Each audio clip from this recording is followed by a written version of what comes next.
الشيطان الرجيم بسم الله الرحمن الرحيم كل نفس ذائقة الموت وإنما توفون أجوركم يوم القيامة فمن زحزح عن النار وأدخل الجنة فقد فاز وما الحياة الدنيا إلا متاع الغرور۔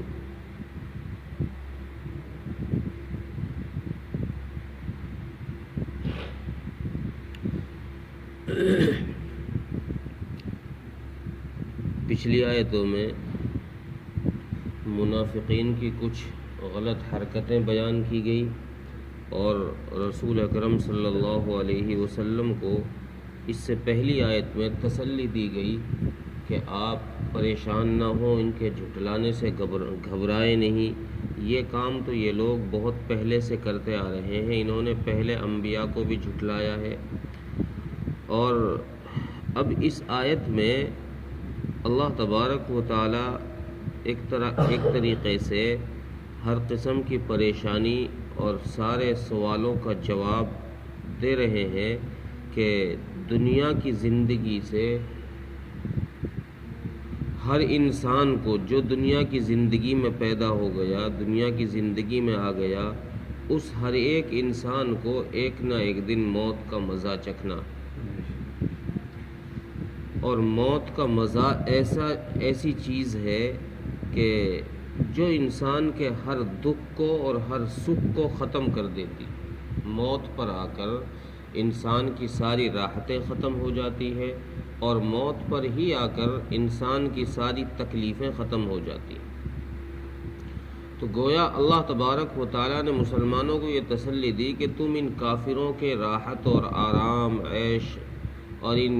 دنیا کے اسبابوں کو دیکھ کر پریشان نہ ہو کہ یہ تو بڑے عیش میں ہیں، ان کے پاس اچھے مکان ہیں، اچھے بنگلے ہیں، اچھی گاڑیاں ہیں، بڑے مزے کر رہے ہیں۔ تم ان کی اس حالت کو دیکھ کر پریشان نہ ہو، کیوں؟ اس لیے کہ ایک دن ان کو بھی موت کا مزہ چکھنا ہے، اور اس موت کے مزے پر، اس موت کے دن پر ساری نعمتیں اور ساری راحتیں سب ختم کر دی جائیں گی۔ اصل زندگی جو ہے وہ آخرت کی زندگی ہے، وَإِنَّمَا تُوَفَّوْنَ أُجُورَكُمْ يَوْمَ الْقِيَامَةِ۔ آگے یہی بات فرمائی جا رہی ہے کہ پھر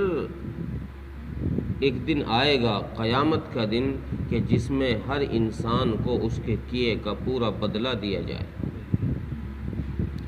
وہاں پر کسی پر ظلم زیادتی نہیں ہوگی، جس نے جیسا عمل کیا ہوگا اس کو اس کے عمل کا اسی حساب سے پورا بدلہ دیا جائے گا۔ اور وہاں کی زندگی کا حال یہ ہے کہ وہاں اگر کوئی شخص جہنم سے بچ گیا اور جنت میں داخل ہو گیا تو یہ آدمی سب سے بڑا کامیاب ہے۔ فَمَنْ زُحْزِحَ عَنِ النَّارِ وَأُدْخِلَ الْجَنَّةَ فَقَدْ فَازَ۔ جو شخص بھی جہنم کی آگ سے بچ گیا اور جنت میں داخل ہو گیا، وہاں وہ آدمی کامیاب۔ یہ دنیا تو ایک دھوکے کی جگہ ہے، دھوکے کا سامان ہے، اس کی اصل حقیقت کچھ بھی نہیں ہے۔ تفسیر مظہری نے امام بغوی رحمۃ اللہ علیہ کے حوالے سے لکھا ہے کہ امام بغوی رحمۃ اللہ علیہ نے ایک حدیث نقل کی ہے کہ جب اللہ تبارک و تعالیٰ نے حضرت آدم علیہ السلام کو مٹی سے لے کر، مٹی کا کچھ حصہ لے کر حضرت آدم علیہ السلام کو بنایا، تو زمین نے اللہ تبارک و تعالیٰ سے گویا کہ اعتراض کیا کہ اللہ، آپ میرا حصہ لے کر انسان کیوں بنا رہے ہیں؟ کسی اور چیز سے بنا دیں۔ آپ نے میرا ایک حصہ لیا ہے، مٹی کا کچھ حصہ اللہ تبارک و تعالیٰ نے لیا، حضرت آدم علیہ السلام کو اسی کے خمیر تیار کر کے اسی سے بنایا گیا ہے، تو اس پر مٹی نے اعتراض کیا۔ اللہ تبارک و تعالیٰ نے فرمایا کہ ہم نے جو تجھ سے حصہ لیا ہے وہ حصہ تجھ ہی میں ہم لوٹا دیں گے۔ جو حصہ ہم نے تجھ سے لیا ہے اس حصے کو ہم تجھ ہی میں لوٹا دیں گے، اور چنانچہ حدیث میں ہے کہ انسان جس جگہ کی مٹی سے پیدا کیا جاتا ہے اسی جگہ کی مٹی میں اسے دفن کیا جاتا ہے۔ تو اللہ تبارک و تعالیٰ نے جہاں سے جس کی مٹی لی ہے وہیں اللہ تبارک و تعالیٰ موت کے ذریعے سے ایسے اسباب پیدا فرما دیتے ہیں کہ وہیں وہ شخص پہنچ جاتا ہے جہاں سے اس کی مٹی لی گئی تھی۔ اور حضرت ابو ہریرہ رضی اللہ عنہ کی روایت ہے کہ رسول اکرم صلی اللہ علیہ وسلم نے ارشاد فرمایا کہ اللہ تبارک و تعالیٰ نے جنت کے اندر آخرت کی زندگی میں تمہارے لیے جو کچھ تیار کر کے رکھا ہے، ایسی چیزیں تیار کر کے رکھی ہیں جو تمہارے نہ آنکھوں نے ایسی چیزیں کبھی دیکھی ہوں گی، نہ دل پر تمہارے کبھی ایسا خیال گزرا ہو۔ اور پھر فرمایا کہ اگر تم اس کی شہادت چاہتے ہو، گواہی چاہتے ہو، تو قرآن کریم کی یہ آیت پڑھو، فَلَا تَعْلَمُ نَفْسٌ مَّا أُخْفِيَ لَهُم مِّن قُرَّةِ أَعْيُنٍ، کہ تمہاری آنکھوں کے ٹھنڈک کا سامان ہم نے آخرت میں جنت میں تیار کر کے رکھا۔ اور آگے فرمایا حدیث میں کہ اللہ تبارک و تعالیٰ نے جنت میں ایک درخت ایسا لگایا ہے کہ جس کے سائے میں اگر انسان 100 سال تک چلتا رہے تو اس کا سایہ ختم نہیں ہو۔ اور فرمایا اگر تم اس کی بھی شہادت چاہتے ہو تو قرآن کی آیت پڑھو، وَظِلٍّ مَّمْدُودٍ۔ اور تیسری بات ایک حدیث میں یہ فرمائی کہ اللہ تبارک و تعالیٰ نے جنت کی ایک کوڑا جگہ کو دنیا و ما فیہا سے بہتر بنایا۔ ایک کوڑا جگہ جنت کی اگر کسی کو مل گئی تو یہ شخص ایسا ہے کہ اسے دنیا اور ما فیہا، اس دنیا میں جو کچھ بھی ہے اس سب سے زیادہ اسے مل گیا۔ اور دنیا کی زندگی کی حقیقت یہ اللہ تبارک و تعالیٰ کی نظر میں اس کی کوئی حیثیت بھی نہیں ہے۔ تو اللہ کے نبی صلی اللہ علیہ وسلم نے ارشاد فرمایا کہ اگر تم اس کی شہادت چاہتے ہو کہ جنت کی ایک کوڑا جگہ دنیا کی ساری چیزوں سے اور دنیا سے بہتر ہے تو پھر یہ آیت پڑھو، فَمَنْ زُحْزِحَ عَنِ النَّارِ وَأُدْخِلَ الْجَنَّةَ فَقَدْ فَازَ۔ جو جہنم سے بچا دیا گیا، جہنم سے بچا کر جنت میں پہنچا دیا، یہ شخص کامیاب ہے، اور جو جہنم کے اندر چلا گیا یہ شخص ناکام ہے۔ حدیث میں ہے، حضرت ابو سعید خدری رضی اللہ عنہ کی غالباً حدیث ہے کہ جنت کے اندر جانے والے لوگ جو مسلمانوں میں کچھ تو وہ ہوں گے جو پہلے ہی مرحلے کے اندر اللہ تبارک و تعالیٰ انہیں جنت میں داخل فرما دیں گے۔ جو صلحاء اور متقی لوگ ہوں گے وہ تو پہلے ہی معاملے میں، پہلے ہی لمحے میں جنت میں داخل کر دیے جائیں گے۔ اور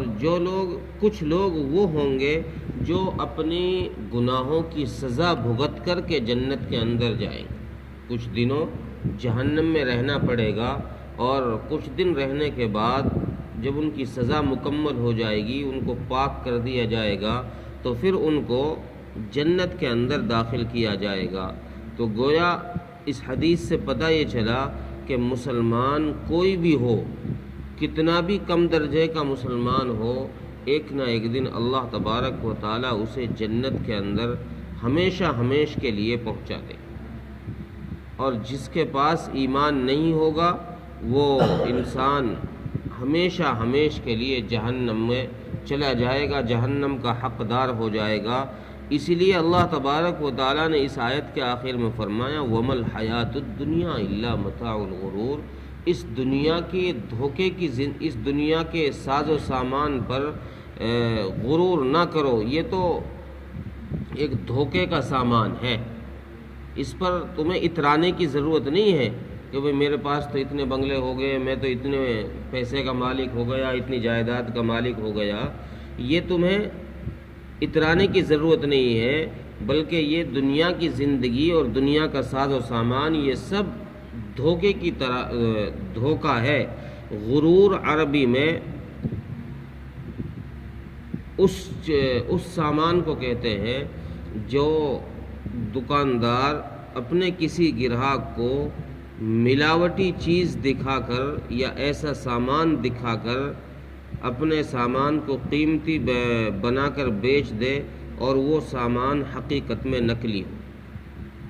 بہت سارے دکاندار ہوتے ہیں جو اصلی چیز کی جگہ نقلی چیز رکھتے ہیں اور اس کی کوالٹی اس کی وہی بتا دیتے ہیں کہ جو اصلی چیز کی ہوتی ہے، کمپنی کی چیز کی ہوتی ہے، اور اسے گراہک کو دھوکہ دے کر بیچ دیا جاتا ہے۔ اللہ فرمانے کہ یہ دنیا کی زندگی بھی ایسی ہی ہے۔ تمہیں جو یہ ساری زیب و زینتیں یہاں کی دیکھ رہی ہیں، رنگینیاں دیکھ رہی ہیں، یہ ساری کی ساری اس نقلی سودے کی طرح ہیں جو دکاندار اپنے گراہک کو دھوکہ دے کر بیچ رہا ہے۔